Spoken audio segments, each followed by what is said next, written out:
Okay. So welcome everybody to this, which is the first of 3 parts on Buddhist cosmology. And I've already been having a chat with people in the room about their belief system, whether they believe in things like rebirth, whether they believe in hell, heaven, ghosts. And some people have said that this is an area of Buddhism, Buddhist cosmology, which they don't know much about and which isn't often talked about. And I think it's probably fair to say, certainly not talked about in specific communities, especially, I was saying, in white convert Buddhist communities, secular meditation groups, and that sort of thing. But the things that I'm going to discuss have been fundamental to Buddhist culture and Buddhist belief systems for over 2,500 years, and form a very important part of understanding the Buddha's teachings and what they mean for us as individuals. When I suggested the course to the Buddhist library, there was a bit of pushback. They were like, how is this going to help us as human beings? Right? Good question. So for us, we have this idea that Dharma or Buddhist teachings has to be really practical, has to help us somehow solve some of our problems, right? And so something like talking about hell or heaven, talking about the nature of the universe, why would you want to do that? And I'm looking in the room, there's like maybe 40 people here, so there's at least a few people who are interested, right? And when you think about it, we're spiritual people. We're interested in our spiritual growth, our spiritual development. And isn't inquiring into the nature of the universe a part of our big picture questions? Where do I fit in? You walk outside sometimes in those country areas where the light is so clear at night, and you look up at the stars and they just punch your eyes out.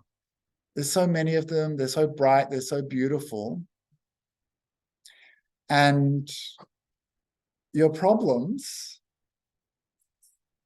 fade into insignificance.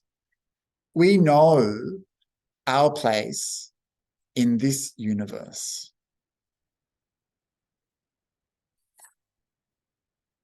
But our conception of this universe is radically different from the conception of this universe from 50 years ago, from 100 years ago, 200 years ago, 300 years ago.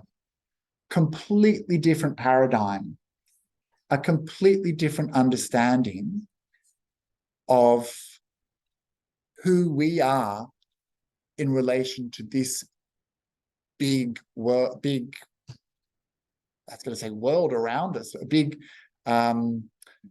cosmos around us. Like, who are we in this place?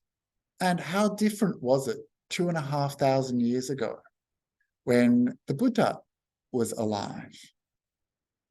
And so for most of us, we don't really kind of connect our daily meditation or our spiritual interest, our daily practice with this big picture view.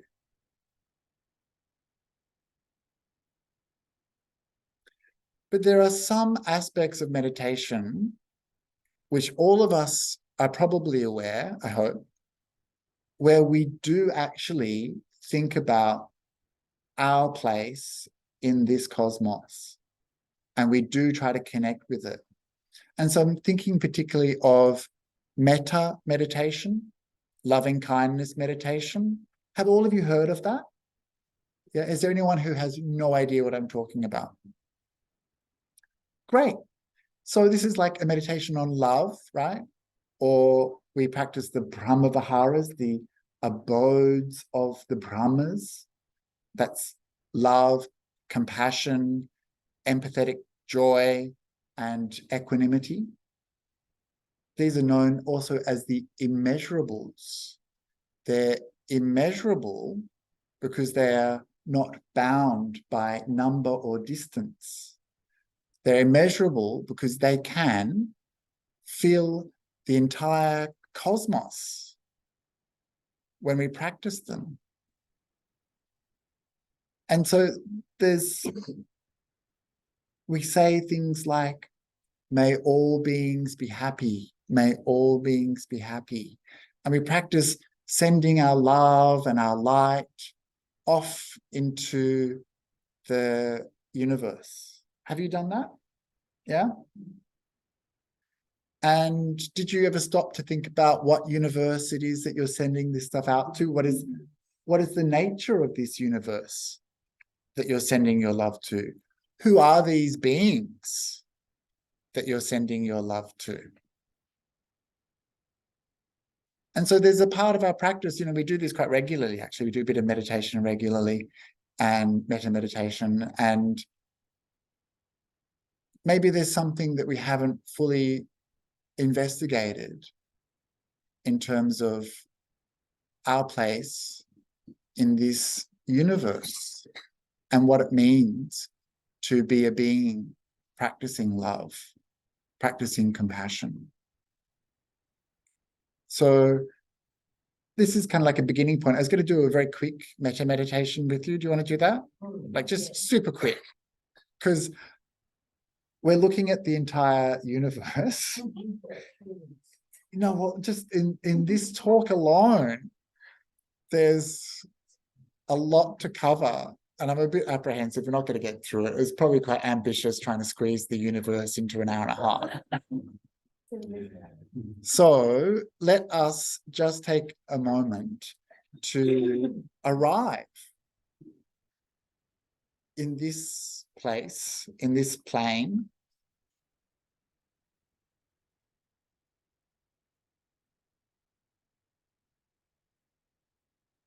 So we close our eyes and we relax.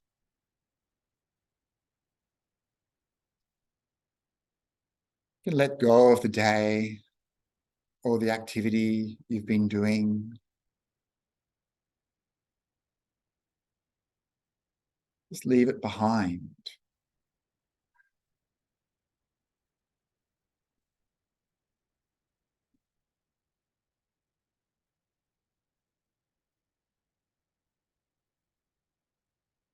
There's no need to worry about what's to come, get caught up in thinking and planning. For the time being, we're just going to be here and now, in this place.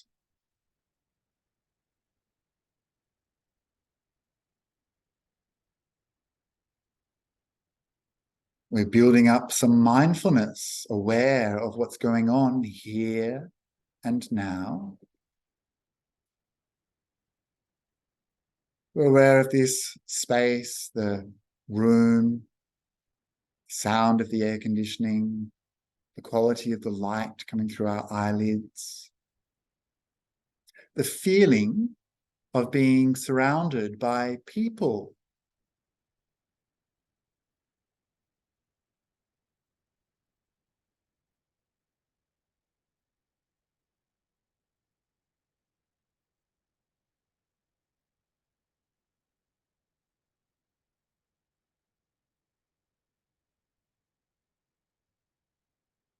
And being in this body, this human body, we are aware of the shape, our posture,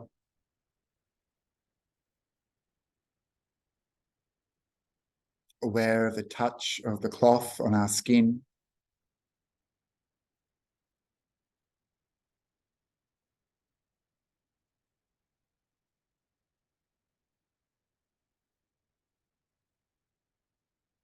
We're becoming aware of our thoughts and feelings.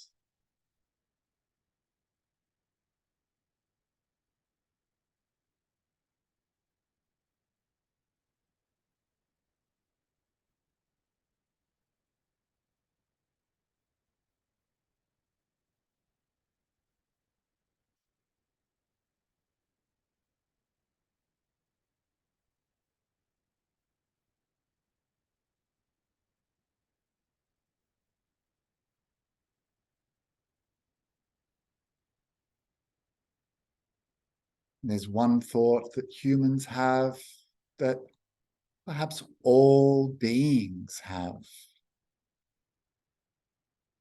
and that is a desire to be free from suffering, to be happy.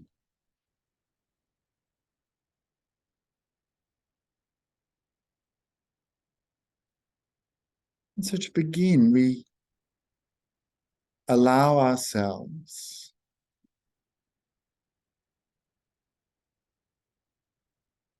to feel what it would be like to have happiness in our heart.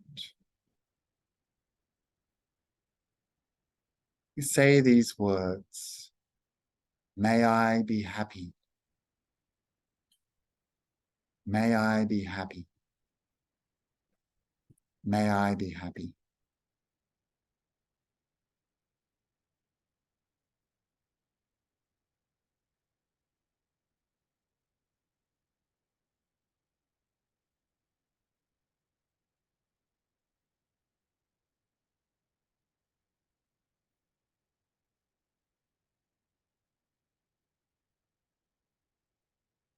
We mean it. We want happiness.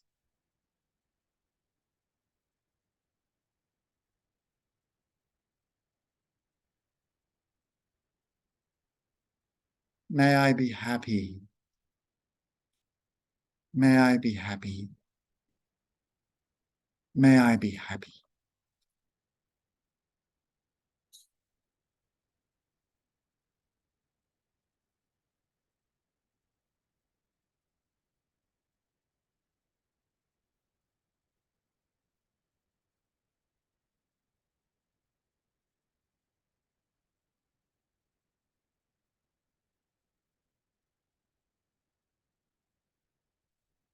And you allow yourself a little smile on your face, a smile in your mind, a feeling of warmth, softness, feeling of love, friendliness, kindness towards yourself.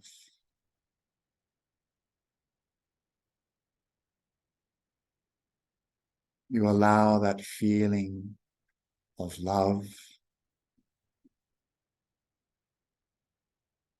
friendliness, kindness to open in your heart.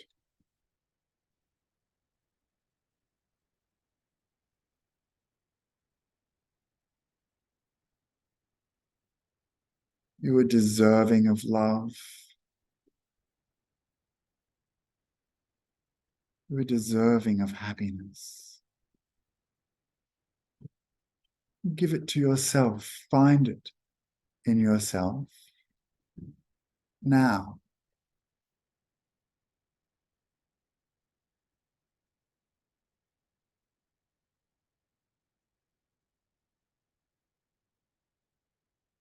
may I be happy.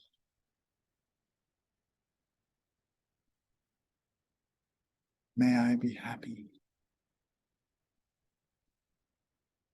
May I be happy.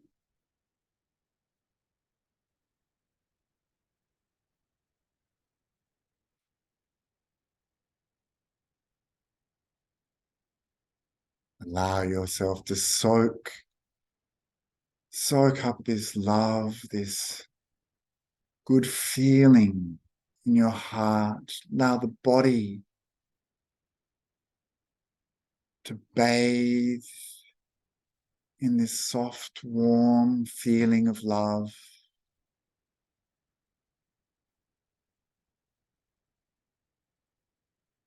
Allow the whole body to be permeated by this soft, warm feeling of love.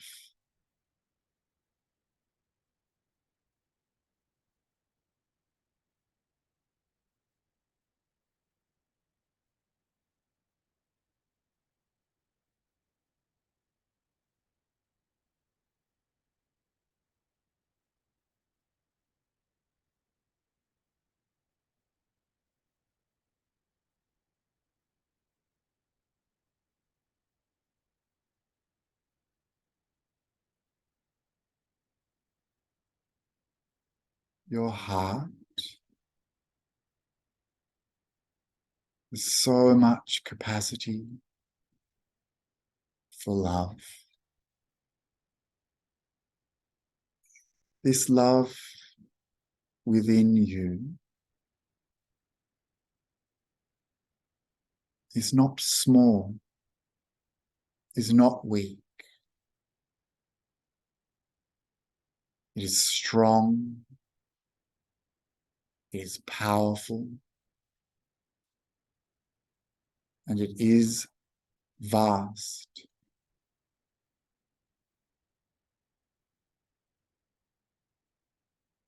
It spills out of this body and mind.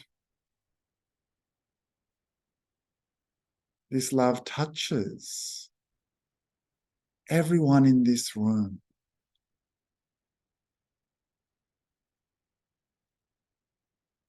May they be happy. May they be happy. May they be happy.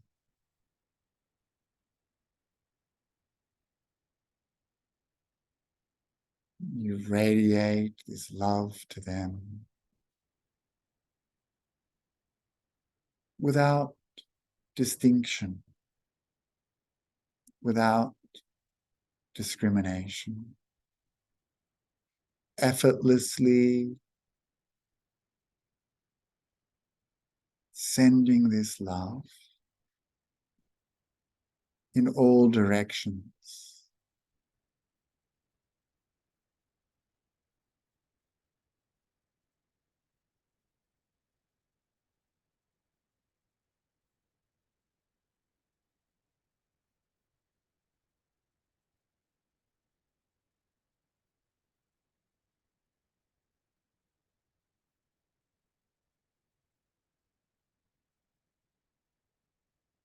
Your love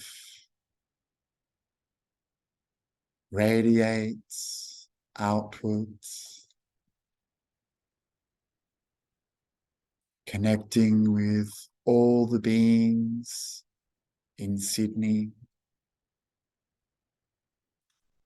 spreading over Australia,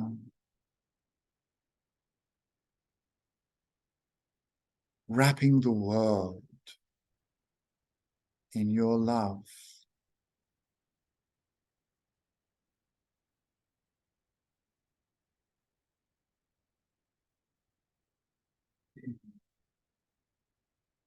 You send this love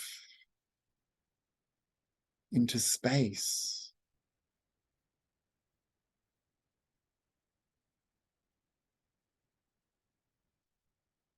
filling the solar system, the galaxy, the entire universe with love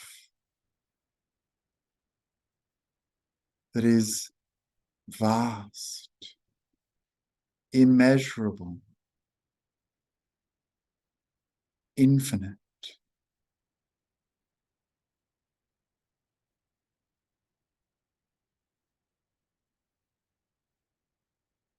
May all beings everywhere be happy.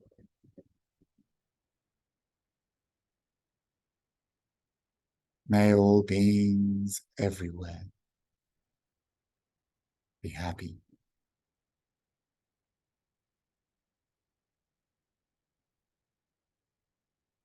May all beings everywhere be happy.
Now you draw your mind back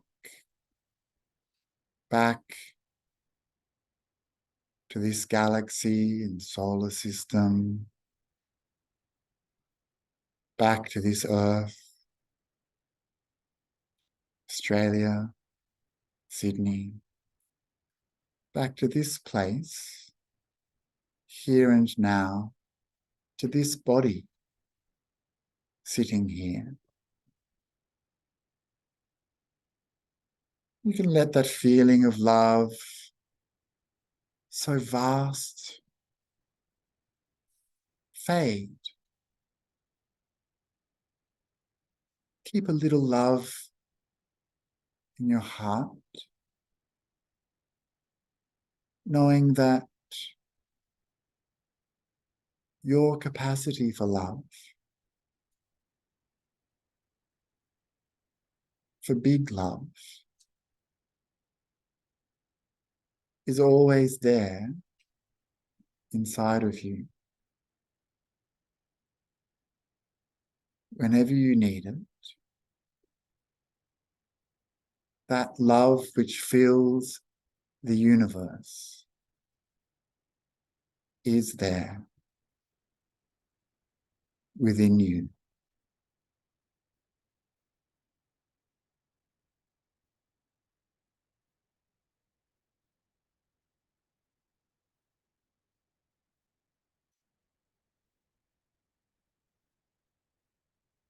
And so now you can relax your awareness and come back from the meditation, opening the eyes when you're ready.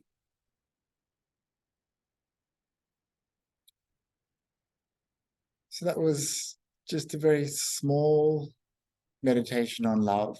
The more we practice this metta bhavana, this development of metta, the easier it is for us to generate it, and the easier it is for us to see just how limitless our capacity for love is, and that our mind is able to become spacious and vast, and to have a larger place in the cosmos than what we might have previously thought was possible. In this kind of meditation, we get a sense of a universe that is bigger than us, that there's part of us that is connected to vastness, and that we can access that through our mind. So these meditations kind of ask us in a way to reassess what it is our mind is capable of, what understandings we may have developed of what our mind is, what it can do, how much it can understand, how much it can experience.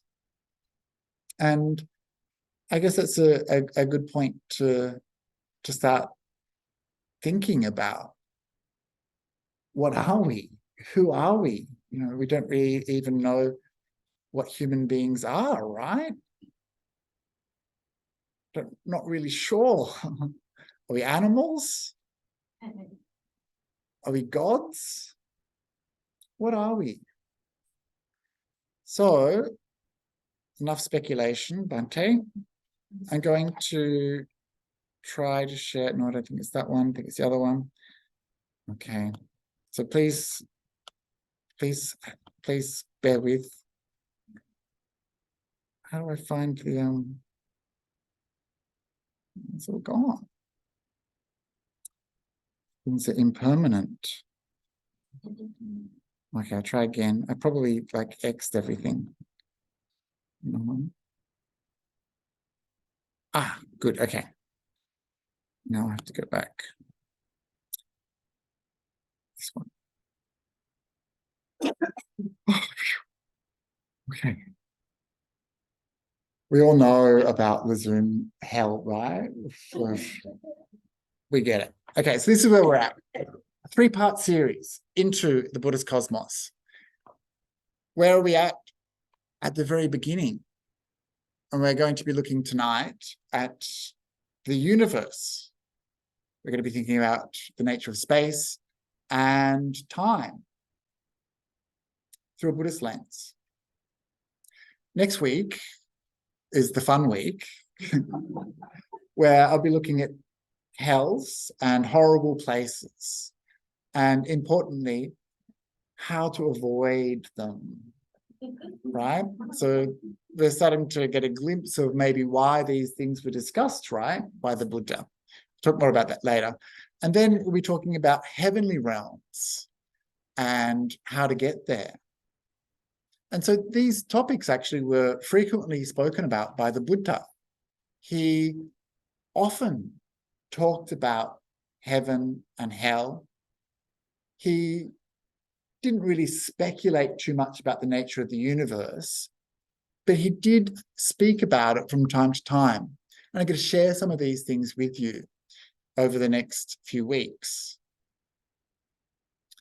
And I understand from speaking to you before we began, many of you come from completely different places in your background, your practice, your level of knowledge. So this is going to be a pretty simple introduction, but it may be challenging for some of you in terms of the content. And so just sit with that feeling and we'll talk about it a little bit. I do want to go through some very general points about the way I'm approaching this. So I want you to firstly understand that what we just did in our metta meditation, where we talked about the earth, the solar system, the galaxy, the universe, this is how we understand our current predicament, I guess, if you will, our current human existence and our place in the universe. This is how we understand it at the moment in terms of Earth, solar systems, galaxies, right? This is not how the Buddha and his contemporaries thought about the universe. So we have to be a little bit careful sometimes, especially in the language that we use to discuss these things, that we don't bring our modern biases and interpretation onto these very different systems of seeing the universe. And it is tempting to do that, which is why I just want to acknowledge that perhaps we should be cautious about it.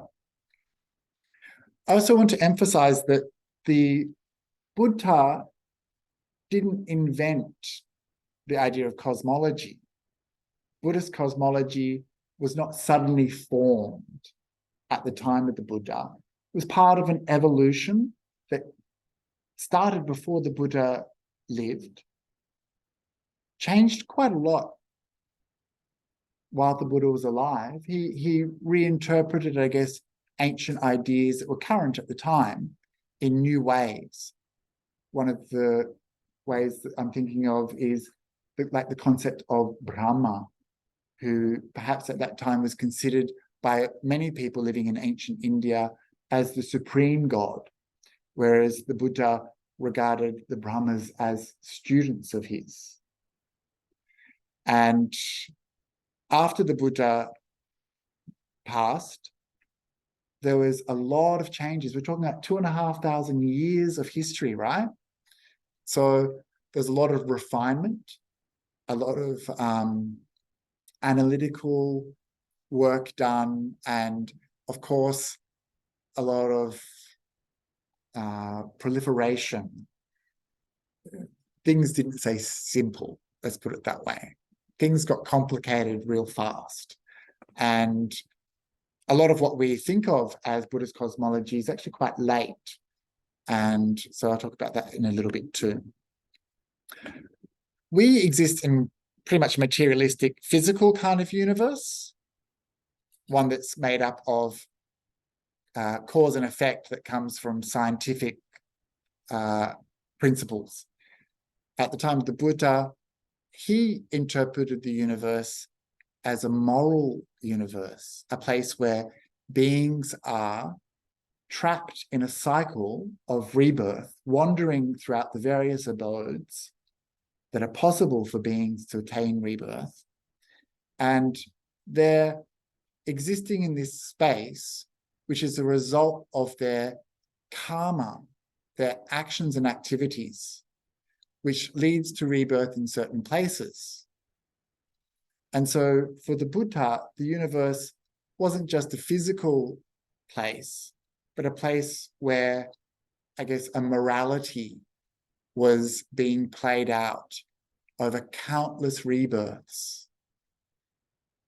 And so this, I'll talk about this in a little bit, but this was fundamental to the Buddha's view of the universe. And when I said that many Buddhist groups don't talk about things like rebirth or heavens or hells, they're omitting quite a large part of the Buddha's teaching. And so I want to acknowledge that if we are going to take the Buddha as a teacher, then we should listen perhaps to the things he had to say on these issues. Whether we believe them or not, I'm not going to force anyone, but I just want to make sure you know that this was a moral universe. Samsara is a place where beings are born according to their karma. Another important difference, I think we've gotten used to the idea of the Big Bang. Again, this is a relatively new idea. And from the Big Bang, everything happened. Before the Big Bang, nothing. So this is not how the Buddha saw it, or the people at the time of the Buddha would have saw the universe. Instead, they saw the universe in terms of cycles, great cycles of destruction and creation. And that the universe that we're experiencing now is just part of a large cycle that's been going on for a long time. And so it's a very different understanding, right, of how we might fit into this big picture. Also, it gives us a glimpse of the freaking out kind of fear of this kind of impermanence, right? Like, you know, we think we understand impermanence, but like cosmic destruction, it's pretty big, yeah? It's pretty intense. Anyway, we'll talk about that a bit later. So there's some, so everything is conditioned, and this cyclic experience, of course, relates to this idea that nothing can just arise from nothing. There has to be some sort of conditioning, some sort of conditions that give rise to those things, and this is dependently arisen. Anyway, it's quite heavy to begin with. Another important thing is that we are not alone in this universe, right? So again, this is a challenge to maybe that Western, definitely Christian model of the universe, where we were alone, we were the only ones. You know, and for a lot, and leave aside that kind of dominant Christian paradigm that many of us have grown up in, but even the scientific model, the idea that there could be aliens, even a few years ago, was a fringe idea, right? The idea that there were places that other life could exist was like, no. Now it's generally accepted that there's a very, very high likelihood that there must be life elsewhere in the universe, not just us. And certainly at the time of the Buddha, the humans were just a small bunch of ants in the corner, and just a tiny part of this big picture. So that's interesting to know as well. I do want to, at this stage, talk about probably some thoughts you're starting to have, actually, and to caution you to not go too far into what I'm calling these dangers. So I want you to keep an open mind. And they're only dangers in the sense that if you hold really strongly to these ideas, you might shut down your openness to hear about these topics in ways that might be helpful. So the first is literalism. So I'm not going to say to you that what you're going to hear tonight is 100% fact. And when you examine the text, there's things in there that kind of don't match up. And you're like, hang on a second, you know? And so I want you to understand that it's good to know that perhaps we don't need to be entirely literal about these texts. And if we were, we might fall into some traps. Yeah. Both the trap of believing too much, or because we don't believe it's literal, not believing at all. The second is scientism, which I don't know is a word, but we've got to be careful, as I said before, about reading modern scientific ideas into these ancient texts. And this is a tendency that Buddhism has generally, that we like to think, oh, well, Buddhism's so scientific, right? You've heard that, yeah? So scientific, so rational, so comprehensible and timeless. Beyond culture, it's science. And so it's very tempting to do this. But as I said before, our concept of science and what we accept as scientific method or valid is not the same as what the text will be talking about. And often there's a willful misinterpretation or a cherry picking of texts that allows people to say, this is why Buddhism is scientific, talks about the nature of the universe. You know, so it's easy to talk in a scientific way about these texts in a way that perhaps the people who spoke them wouldn't do. We've also got to watch out for psychologizing. Again, I'm not sure if it's a word, but we don't want to fall into that trap of thinking that these are only mental or mind experiences. That the idea of hell is only a mental experience. The idea of heaven is only a mental thing. So the Buddha talked in ways where these were very much physical places. And so we've got to kind of watch out for just like saying, oh, this is just all about psychology and, you know, how you inhabit a hell in, you know, in your own mind, and, or that, you know, heaven exists in your mind now. This isn't how they would have seen it at the time of the Buddha. And the last one is skepticism, where we just completely dismiss everything as nonsense and stories.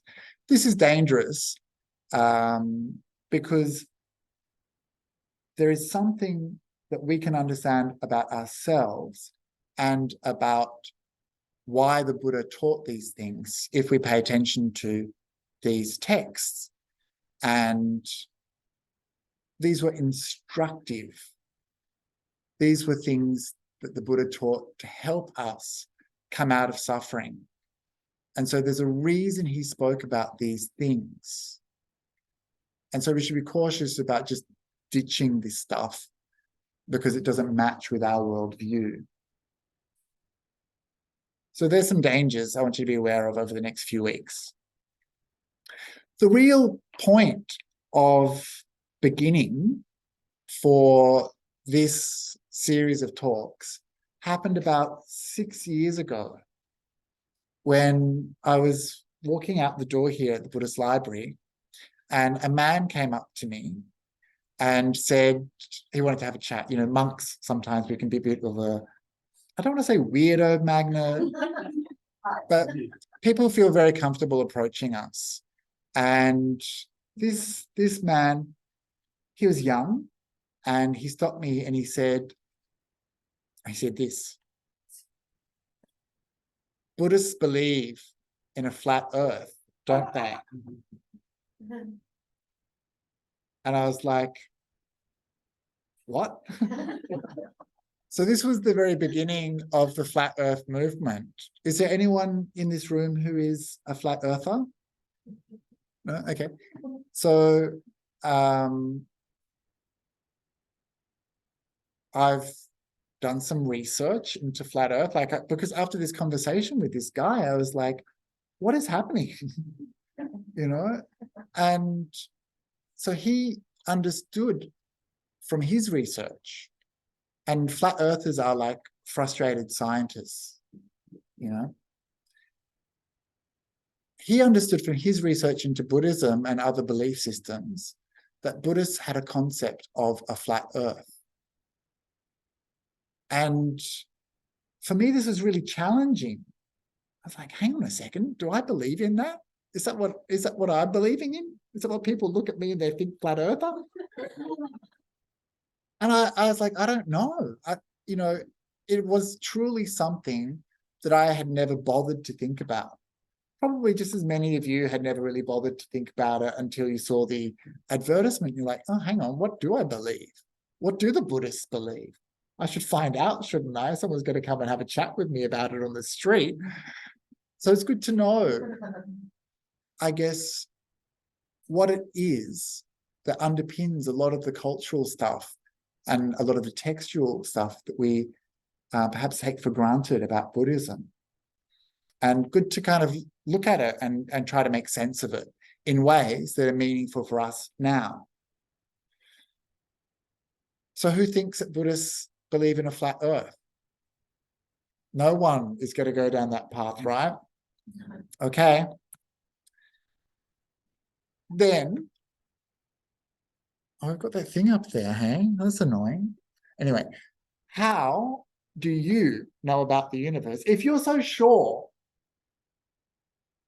that the earth isn't flat, how do you know that? This is the reasoning of the flat earthers. How do you know that it's not? Don't start answering.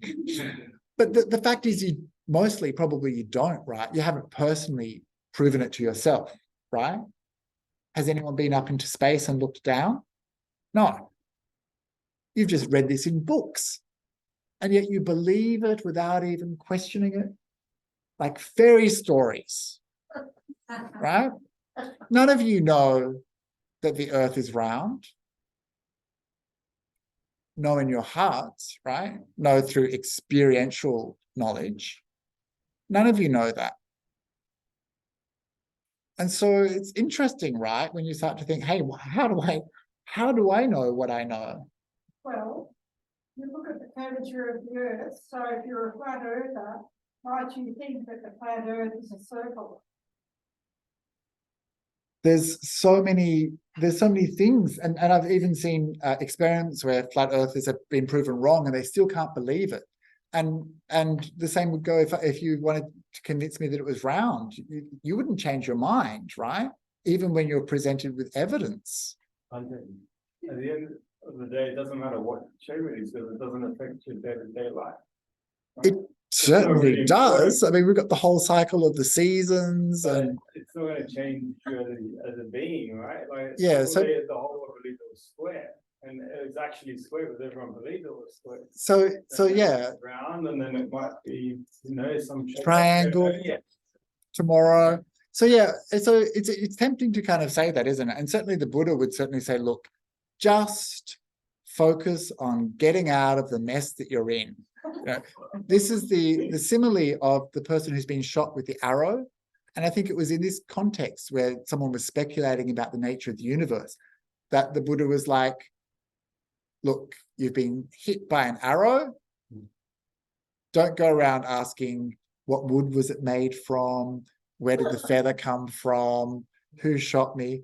Get yourself to the doctor and get fixed. And this was the Buddha very much shutting down this kind of speculation, like focus on the problems that you have. You know, we can all relate to that, right? But there's still this part of us that wanders, that wants to know. But I think it's very interesting to just start from that point of relative, I guess, ignorance, that we actually don't know for ourselves, that a lot of what we have taken as fact for ourselves is just stuff we've heard or read.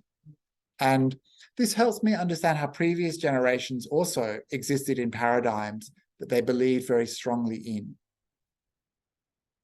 We believe in things now that our grandparents perhaps wouldn't have when they were kids. We believe in things now that people 100 years ago would not have. That there are worlds with water on them. That there are millions, billions of galaxies, not just ours. You know, this is a pretty full-on way of understanding that our worldview can change, and that people in the past also had their worldviews. And for a long time, it really was just this solar system, and we were at the center of it. Our sun was the only sun. The rest of those things in the sky were just like little stars. They weren't suns. But now we understand that not only are they suns and planets and galaxies, you know, it's mind-blowing just how much our understanding of the universe has changed. So who are we to judge the generations that came before us? Who knows what will be found out about the nature of the universe? I mean, there's dark matter, dark energy, dark matter. I don't know if these are the same things. And stuff that can't be seen. There's black holes.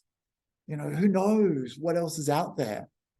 Are there multiple world systems? Multiple universes? The multiverse? This is a current theory. Perhaps this will be proven to be true. And then we're like, oh, this isn't the only universe. We have to come up with another word for it. Multiverse, right? We've got this idea that this is the one universe. According to Buddhism, we don't just talk about one system. We talk about multiple systems, an infinite amount of world systems. And so the word for this is Chakavala, like world system. This is a later word that was introduced because the word that the early Buddhist texts used was loka or lokadhatu, the world or the world element. But this is quite confusing when we start talking about these larger systems where there's more than one world. And so Chakavala was introduced to talk about the world system of which there are multiple world systems. And each of those world systems has a literal world, which is made up of things that I'm going to describe to you in a little while. But again, just to shift your view, that this is the only place, that this universe that we know is the only one. In the Buddha's time, it was accepted that there was trillion world systems. And maybe there, like science has kind of said, well, actually there are billions of galaxies. So, you know, who knows what else is out there, right? And so how fascinating that this view of the universe, multiverse, 2,500 years ago existed, right? And really puts into your life into perspective, doesn't it? Puts the problems you had at work today into perspective too, I imagine. So I want to do a little craft activity with you. So some of you will know what some of the schematics or some of the diagrams of the Buddhist universe looks like.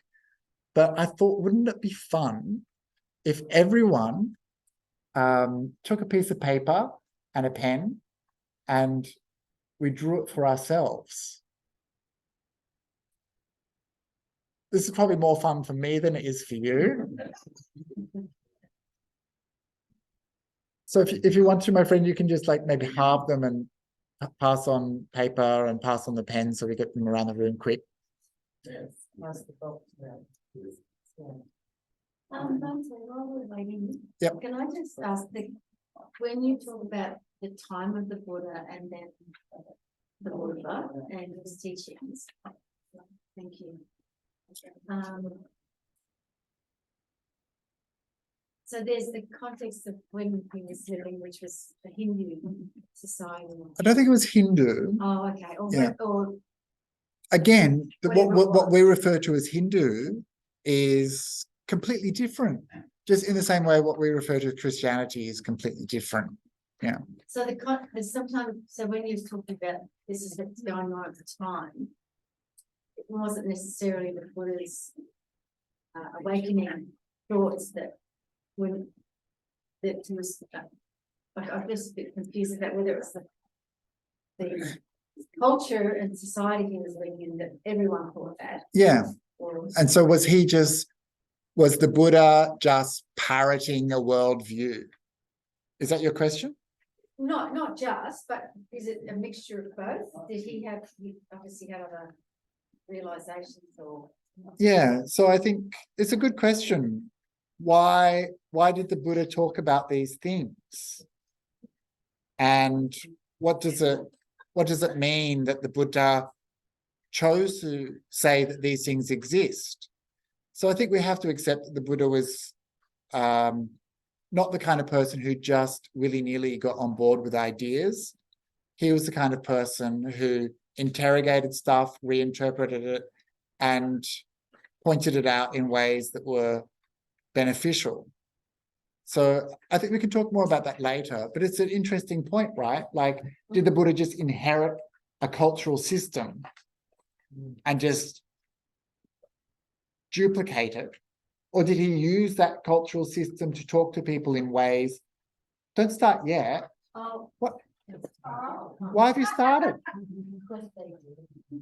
You don't even know what you're doing. I haven't even told you what the universe looks like yet. Don't tell me, I'm telling you. Okay, who needs a new piece of paper? Okay, now, okay, I didn't think I'd have to do the whole like step by step, but we're going to do it step by step, okay? So I'm going to suggest, and you can ignore me if you want, at your peril, that you don't go landscape orientation. You want to go portrait orientation for this one. Yeah. Okay, good. Yeah. So, okay, we're just going to go straight into it because I'm worried leaving you with pens and paper too long. So we're going to do it step by step. This is the classic description of the Buddhist universe. Okay, so at the moment, we're coming from that multiverse and we're coming down into one world system, one Chakavala, and we're going into this world system to see what components make up that place, okay? And you're going to draw them. The first thing at the center of that universe is, okay, Mount Sinaru, a giant mountain. It's like a large triangle with a blunt top, right? So please think about drawing Mount Sinaru, the largest mountain that you could imagine. Its measurement is said to be 1.5 times the distance from here to the moon. 1.5 times that distance. Quite a large mountain, right? Yeah. And it's as wide at the bottom as it is tall.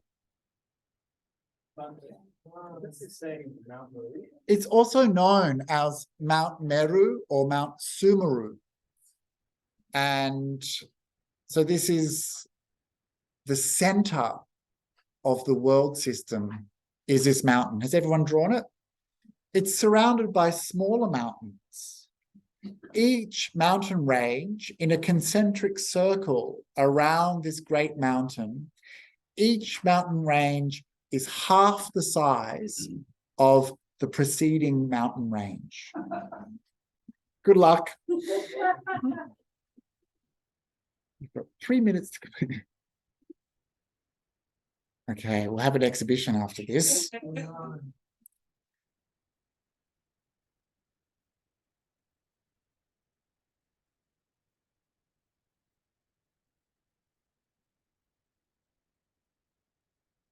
Then there are great oceans around these mountain ranges. In between those mountain ranges are oceans with all sorts of beings living in them.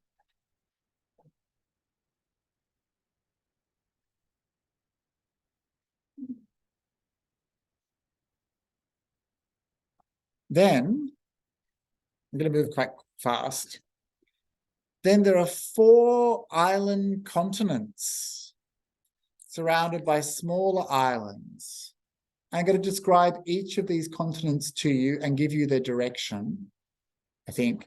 So in the south, we have Jambudvipa, which is, the texts say, shaped like a cart, which is to say triangular. And that is in the south. Jambudvipa is where we live as humans in this great system. It's the largest of the islands, and it's shaped like a triangle. It's surrounded by smaller islands too.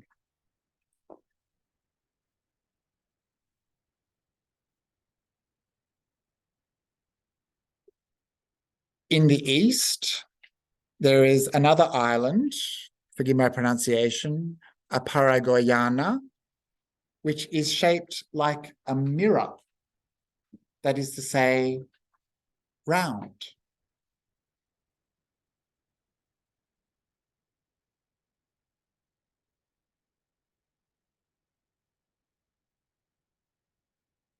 In the north, there is the Uttarakuru Island, which is shaped like a chair, which is to say square. All of these are surrounded by smaller islands.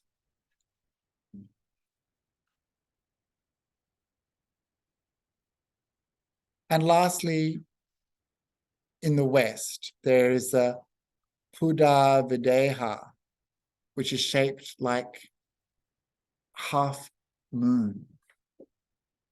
In the west. I think. I'm not completely sure. Yeah. Okay, so hope your maps are looking pretty good so far. We're going to move to the next stage. There is a sun and a moon. each world system has these features. Every single one of those world systems has this mountain, these islands, these sun and moon. Okay, now we're getting into the specifics. There is a heaven at the top of the mountain. On the summit of the mountain, there's a heaven, a lovely heaven.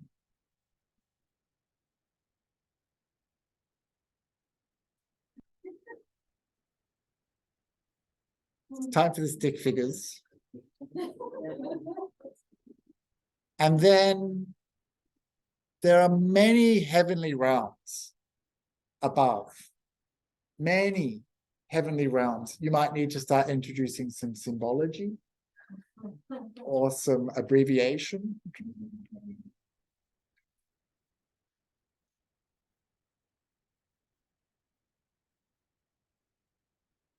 And there are hell realms below the mountain. 8 hell realms that are hot, 8 hell realms that are cold.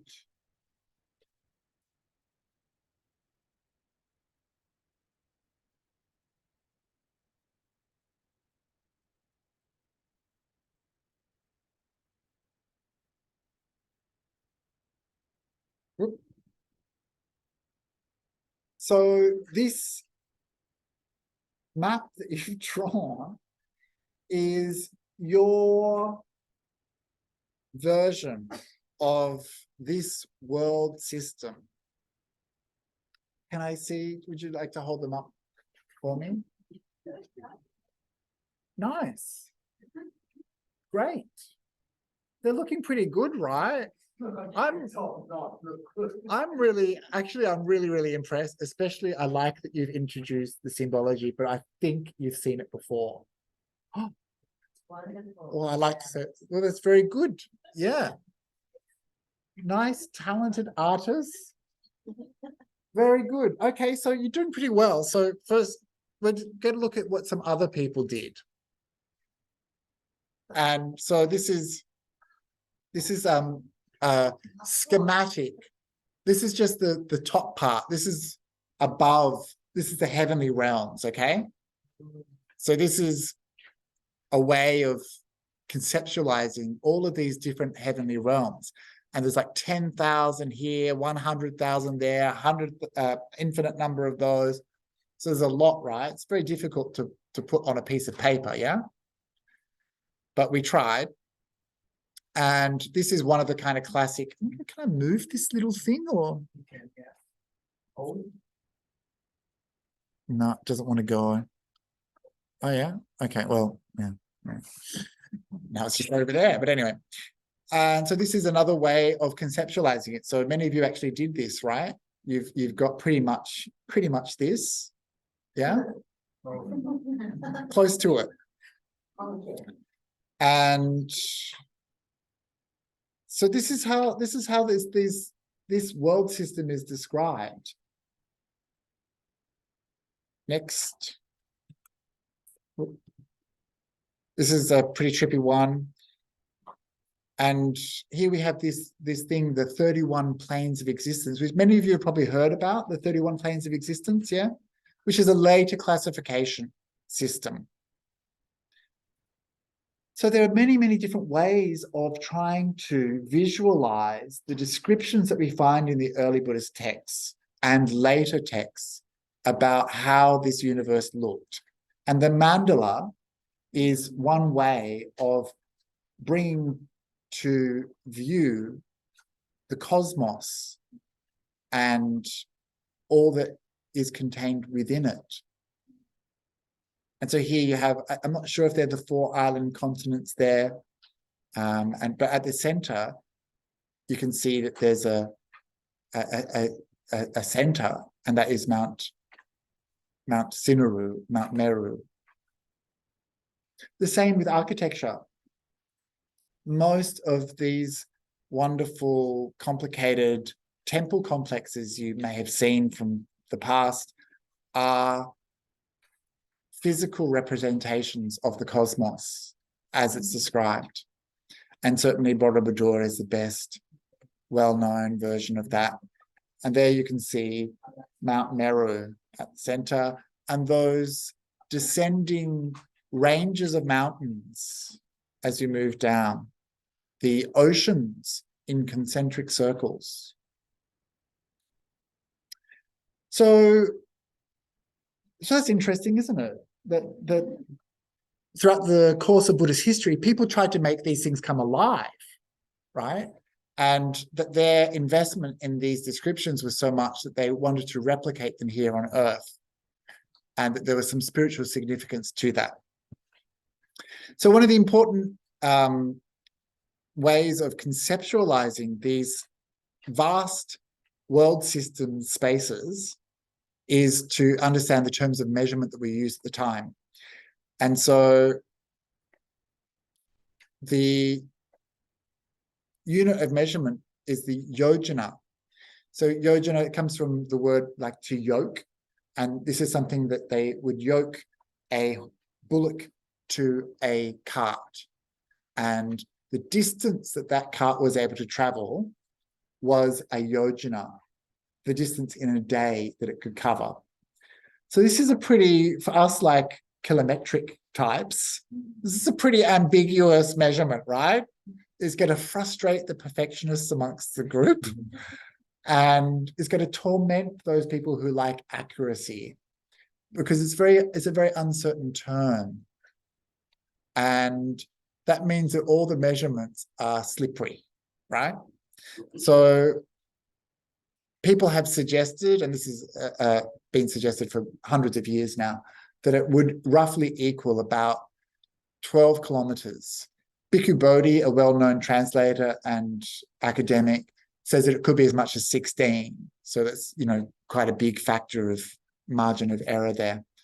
But it means that a world system, a Chakavala, like the one that you just drew, is, oh look, I have dyscalculia, so numbers and I don't really get along, but I just know that there's a lot of numbers there.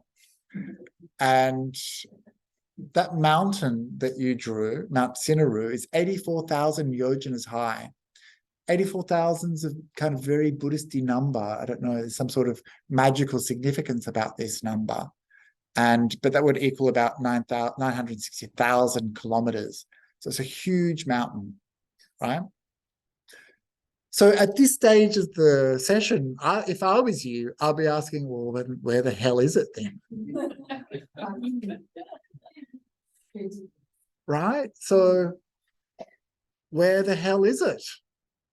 Why can't we see it? Is it there that we just can't see it? Like infrared? Is it hidden amongst the dark matter of the universe? Was it just a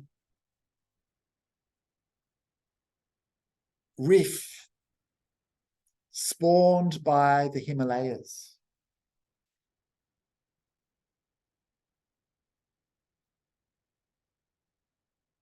Is it the kind of axis mundi, this kind of intersection of the divine and the mundane that the Christians have, this idea that there's this kind of connection with the holy? Was it just something to hang this universe on? Who knows? But yes.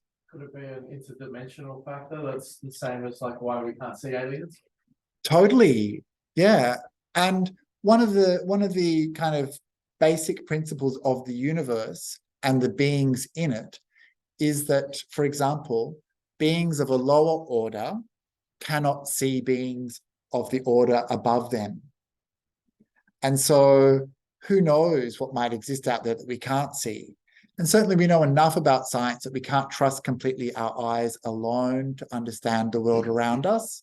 We know, for example, that animals see things very differently. And we know that when we're looking into space, we can't just rely upon, you know, the goggles. We actually need different tools that can see things in different ways. And certainly all those images of space that we know, it doesn't look like that at all. Similarly, when I first went snorkeling, have you been in snorkeling? all those travel brochures completely lie. The colors don't look like that. It's all trick photography, right? They're much more muted. They're much less saturated. And I was like, what? So who knows where these things are? Or are they merely metaphorical? Are they merely instructive? Are they cultural? But certainly the Buddha refers to these places over and over and over again. And something like Mount Sindaru was embedded in colloquialisms. Like someone who was trying really hard to do something. Oh, it's like they're trying to scale Mount Sindaru.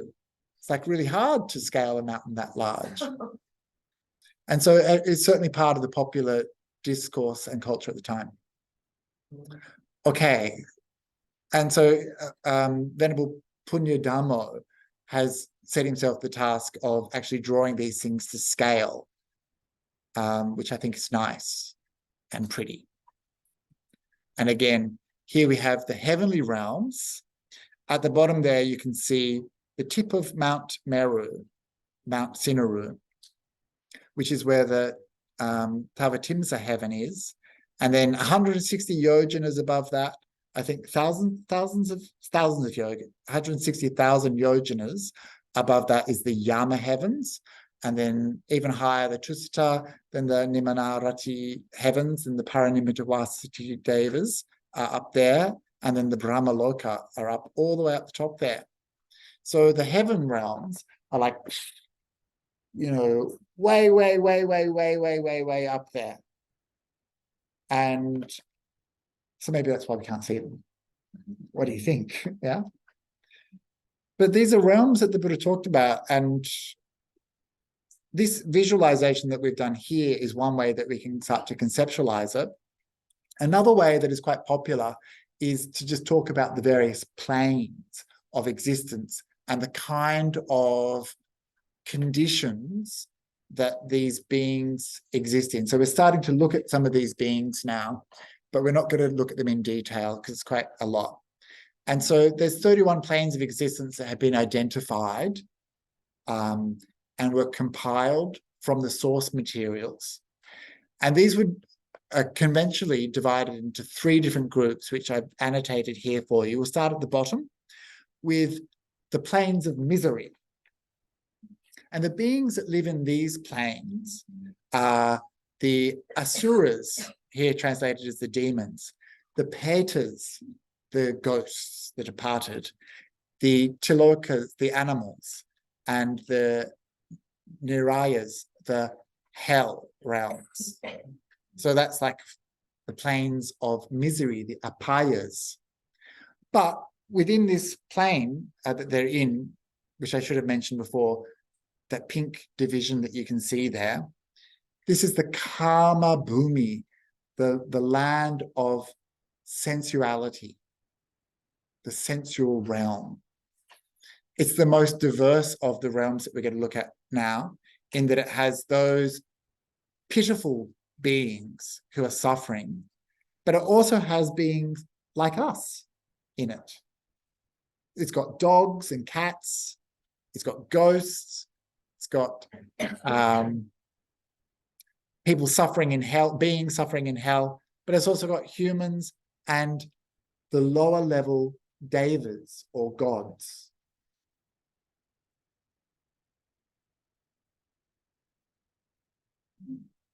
We've got to be careful with how we use gods. But anyway, these are like the lower level gods. And so that's the Kama Bhumi, this realm of sensual experience. And so it's sensual because all of these realms depend on things like food, sorts of nourishment, and depend on the enjoyment of bodies. So before, when we were doing our metta meditation, I was like, be aware of this body. This is how we think we experience the universe, right? The devas also have bodies. That's the gods. The hell beings also have bodies. They all have bodies which they experience pleasure and pain through. and even the hungry ghosts have bodies. And so this is why it's called the sensual realm. A further division here is made, as you see, between the sensual happiness, where they're fortunate, and the unhappiness of those other creatures. And the Deva realms, we've looked at some of those Deva realms already, such as the Tawatimsa, the Tusata, the Yama. These are the lower realms of the Devas. Okay, so there's quite a lot of information here. Don't expect you to take it all on. And I will, advertisement, be talking about this in week 3. So I'll be talking about these God realms, heavenly realms. And above that, we have the Rupa Bhumi, which is the form, the realm of form. And there are many different beings. They still have different types of bodies.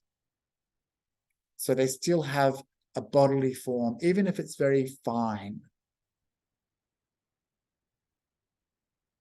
And above them is the Arupa Bhumis, the formless planes, where they exist purely in a mental state. There's only mind, there's no body. And these are associated with very, very high refined states.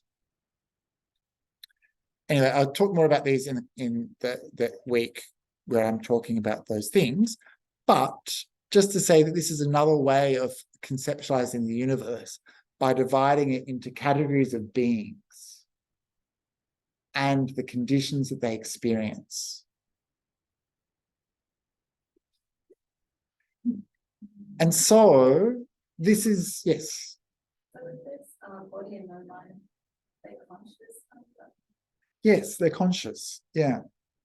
And they're existing in very, very refined states where there is not a lot of mental activity. They might be experiencing pure bliss and joy, or they might be experiencing, as we saw, can I go back? Oh no. Infinite space, infinite consciousness. These are, look, to tell you the truth, I don't know much about this. And there's all sorts of stuff written about them, but who knows what is actually happening. Are they physical locations or are they types No. of activity? They're not physically located. Are they a mental activity? Or Yes. activity of the mind? Yes. Yeah. So there's no I think they're located in a world system.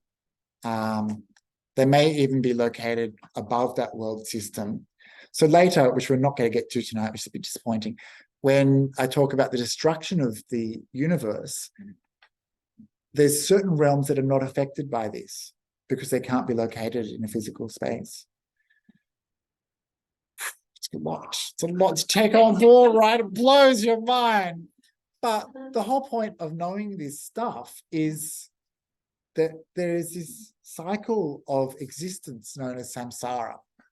And that this is why the Buddha taught about these various abodes, because it's believed that certain actions that we do will result in an unhappy rebirth with the animals, always hunted and looking for food, or as a hungry ghost, deprived of food, or in a hell realm.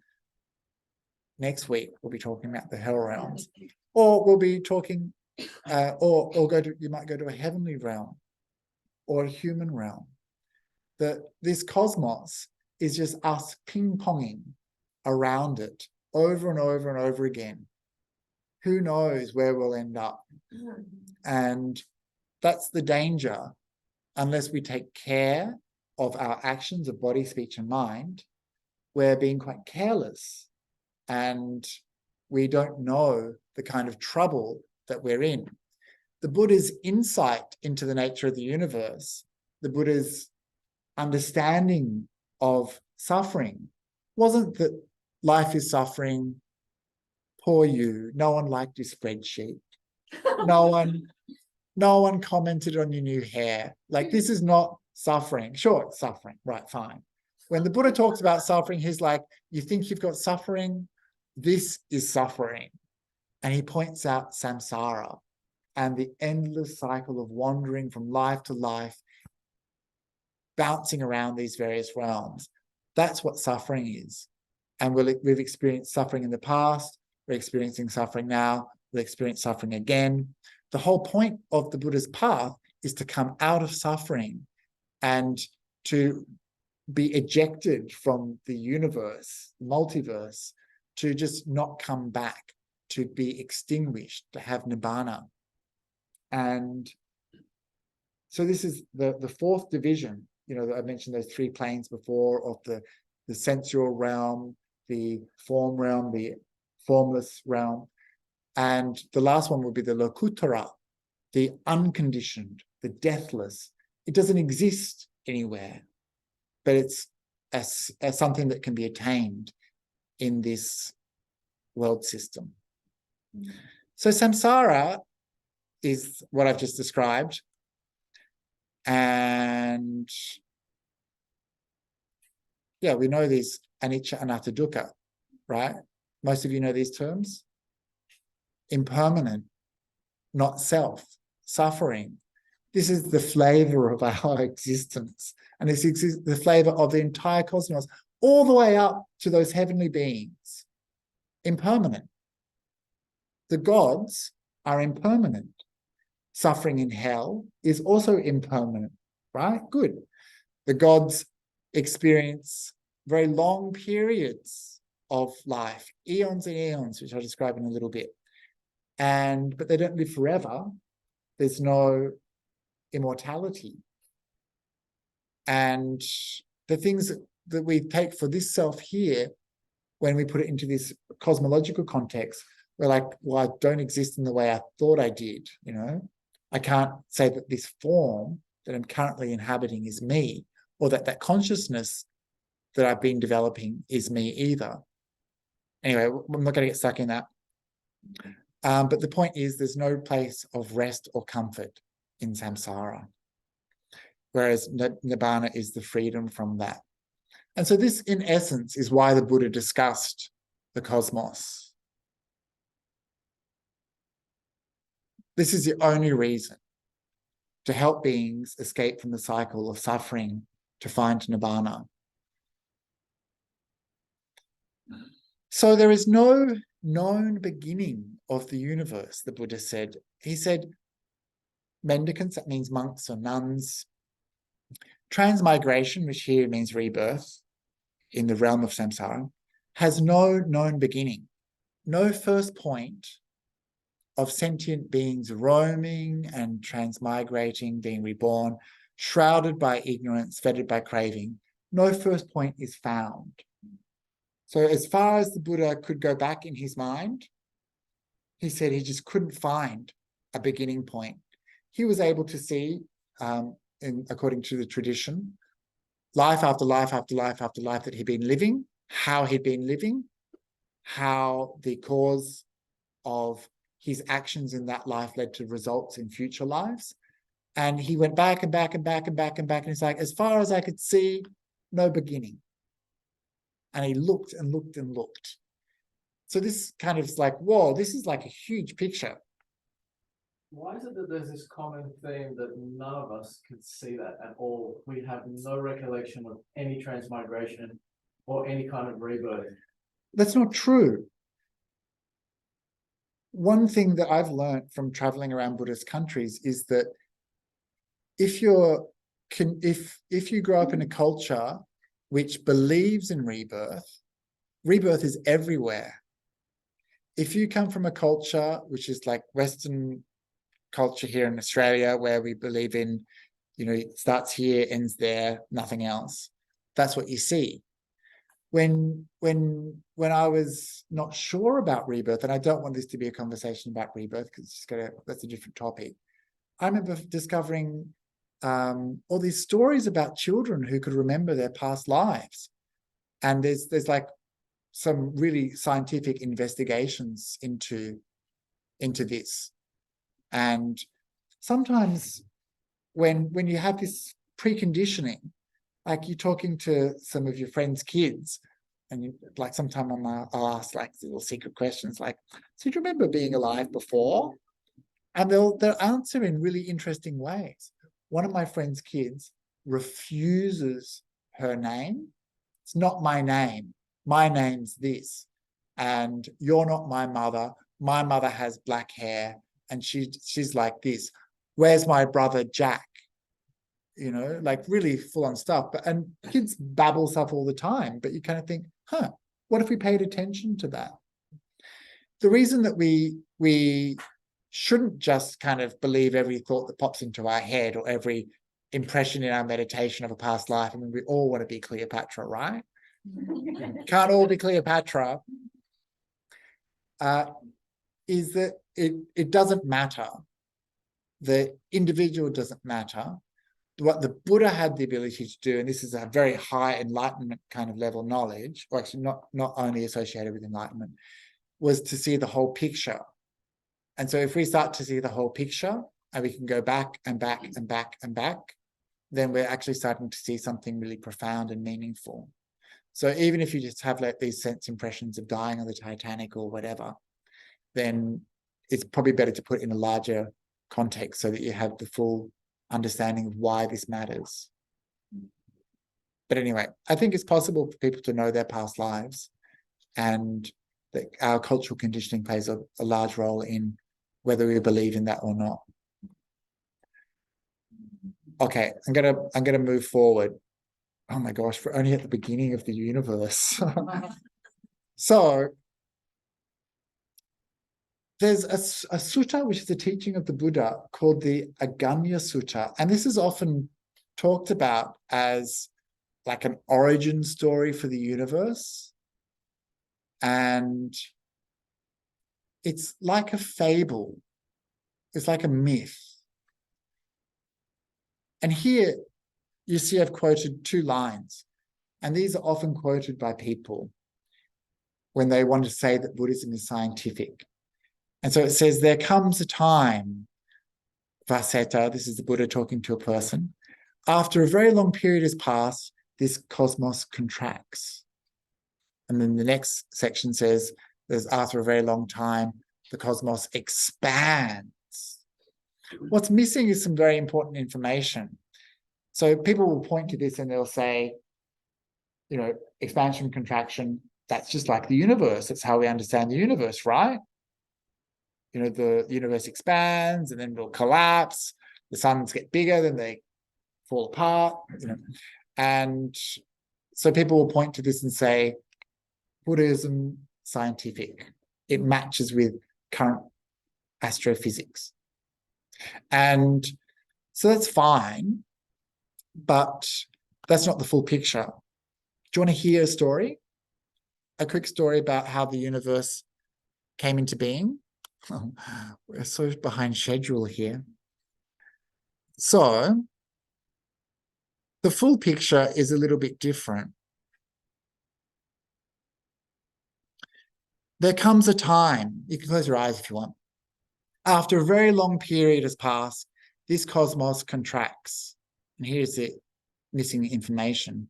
As the cosmos contracts, sentient beings are mostly headed for the realm of streaming radiance. There, they are mind-made, feeding on rapture, self-luminous, moving through the sky, steadily glorious, and they remain like that for a very long time. And then there comes a time when after a very long period has passed, this cosmos expands. As the cosmos expands, sentient beings mostly pass away from that host of radiant deities and come back to this realm. Here they are mind-made, feeding on rapture, self-luminous, moving through the sky, steadily glorious, and they remain like that for a long time. When the universe gets destructed, everything that we know here gets blown up. And so if you want to get reborn, the only choice you have is to go up into the heavenly realms. If I get if you can stay a little bit longer, I might get round to it. The next part says, but the single mass of water at this time was very dark. The moon and the sun were not found, nor were the stars and constellations. So after the universe has been destroyed once, when it's starting to be recreated, there's this darkness again. And there's no sun and moon yet. And so the sun and moon have to appear. There's no constellations, there's no day and night, months or fortnights, years or seasons. There's no male or female. Beings were simply known as beings. After a very long time has passed, solid nectar curdled in the water. Is it the primordial soup they talk about before the Big Bang? After the Big Bang? I don't know. It appeared just like the curd on top of hot milk, rice as it cools. It was beautiful, fragrant and delicious, like ghee or butter. And then it was so sweet as pure as, Bhante Sujata here is using Manuka honey. Now, one of those beings was reckless, thinking, oh, what might this be? They tasted that solid nectar with their finger. They enjoyed it, and craving was born in them.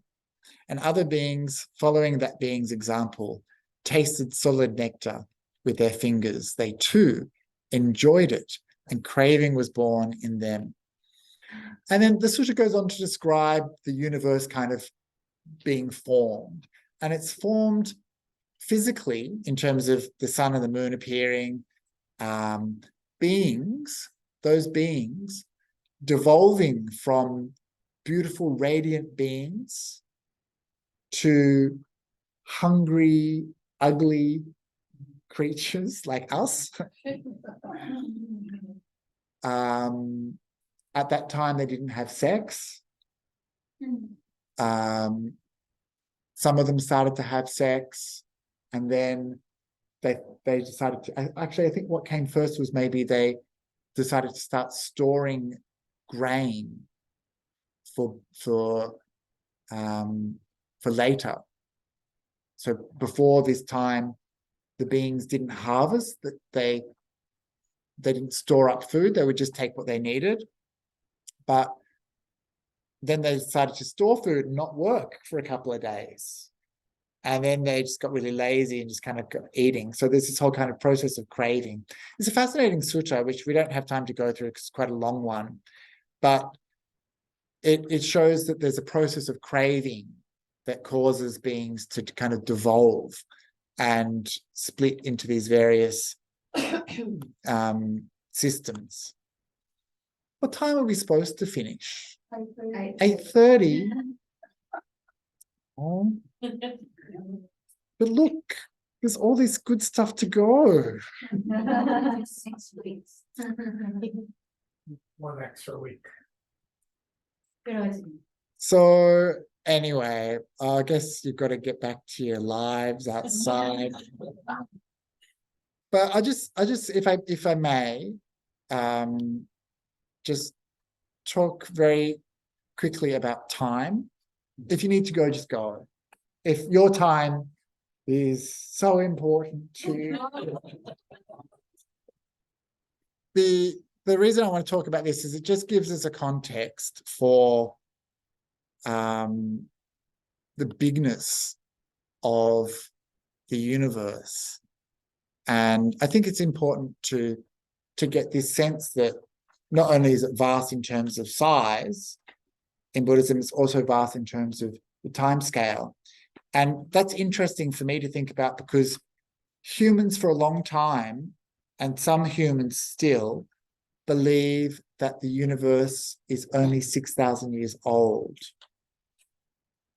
And that view of human existence as being short and the universe's existence as being short was really popular. And even this idea that we have that, you know, the universe might be 3 billion years old or wherever it is, that also constrains our sense of time. Whereas in Buddhism, and perhaps at the time of the Buddha also culturally, time was massive. And they had to think about ways that they could kind of talk about it. And people had questions like, Lord Buddha, how long is an eon? And the Buddha says it's long, right? Obviously trying to shut down the conversation. He says it's not easy to calculate how many years, how many hundreds of thousands or hundreds of thousands of years or something like that it lasts. But can you give a simile? And the Buddha says yes. And this is quite a famous simile of a mountain. The creation and destruction of a world system occurs in a kalpa, a mahakalpa, and this is the period of time from beginning to end. How long is that time? The Buddha says, imagine a huge mountain made of stone. 100 years, someone comes along with a soft handkerchief and gently strokes it. They come back next 100 years, strokes it, and over again, gently stroking the mountain every 100 years. By the time that has eroded from that process, that is an eon. Right? Isn't it amazing? The Buddha really gave this amazing way of conceptualizing it. And similarly, imagine like a mountain or like a whole town filled with mustard seeds, and someone comes along and takes one. By the time that town is empty of mustard seeds, that's an eon. And the point of telling this is that that's how long we've been suffering. For so long you've endured suffering, pain and misery. For so long you have filled up the cemeteries. It's enough to be wary of conditioned things, to become dispassionate, to liberate yourself from these sufferings. And this is why the Buddha taught, to talk about this immeasurably long period of time where we are born over and over again, this experience of suffering that we have in this life is nothing compared to the scale of suffering that we've experienced. And the Buddha gives so many beautiful similes in this collection of similes called the Anamatagga Samyutta, a collection of unknowable beginnings, where he gives a sense of the big picture problem that we have. And another thing that I wanted to talk about was just these vast cycles of creation and destruction, which I've already alluded to. There's these periods of contraction where the universe collapses. It's precipitated by a giant cloud that appears in the sky, a cloud that will destroy the world system. Not just one world system, but trillions of world systems. And it appears in the sky and it rains. It's the last time it will rain. Then a great drought begins. At this time, the devas, the divine beings, make an announcement. They're very upset. The Visuddhimagga tells us that they appear with their clothes messed up and their hair messy and sad faces. And they say, the universe is going to end in 100,000 years. They're giving you notice, right? 100,000 years' time, the universe will end. And ding, ding, ding, ding, ding. They say, this is your time to make changes, to practice loving kindness, to practice compassion, sympathetic joy, mudita, equanimity, to love your family members, take care of your mother and father. That this is your time to develop the kind of minds that will allow you to be reborn in a plane of existence which won't be destroyed. You have no choice, actually. Knowing that there's this cycle of destruction coming, you have no choice but to practice well, right? And so this is what starts to happen at the end of this cycle, where the universe is contracting. That great drought that I mentioned gets worse because it will be destroyed by the appearance of a second sun in the world, and then a third sun, and then a fourth sun, and then a fifth sun, sixth sun, seventh sun. 7 suns appear in the world, and at each stage when a sun appears, everything is drying up. And there's a sutta called the 7 Suns, which talks about how even that great mountain, Mount Sinaru, eventually will just get burnt up in this like massive heat that's being pumped out, this fire. But before that, all the water starts to disappear from the world systems. And by that time, most beings apparently have started to migrate because there's no conditions to support life in that world system anymore. There's no water to sustain them. And so this cycle of destruction has begun. Then there's a period of emptiness with nothing going on. And then there's this renewal, this expansion, where the world systems begin to be repopulated through that process, which I described before in the Aganya Sutta, of devolution, of getting greedy and tasting whatever sweet nectar there is out there. And then they gradually start to repopulate these various realms. And then there's this eon of existence, which is our current time. So this is the period that we exist in now. We're here, right? So we're existing in a period of this great Mahakalpa, this great eon, which has existence as its characteristics rather than destruction or expansion. So does that keep going then? yes, and so yeah, so that's why it starts with destruction there. And then this current period will come to an end, and then renewal. So this is that cyclic time that I mentioned. So I'm going to just end it there with destruction of the universe, acknowledging that perhaps I haven't given time to fully explore the subject or even to allow you to ask any questions, for which I apologize. But I just encourage you, when you go home or throughout the week, just do a little bit of Googling, like Buddhist cosmology, what's it all about? And think about how you might relate to this information. What might it mean to you? Why would this matter to you? And next week, do come back and have some questions. And I'll be talking about hell realms, so something to look forward to. And if you're looking for something like, why should this matter to me? Hell realms are where you stay for very long periods of time, being subject to the most gruesome, horrific tortures imaginable. So if you're thinking about protecting yourself from future harm, then you should definitely come next week and find out what it is that you need to stop doing or what it is that you should do to avoid such states. So thank you for coming tonight. It's great to see so many people here. I really appreciate you being here, and I look forward to catching you next week. Thank you. Thank you, everyone. And as I mentioned, there's the part 2 and part 3, which is the rebirth and the rebirth.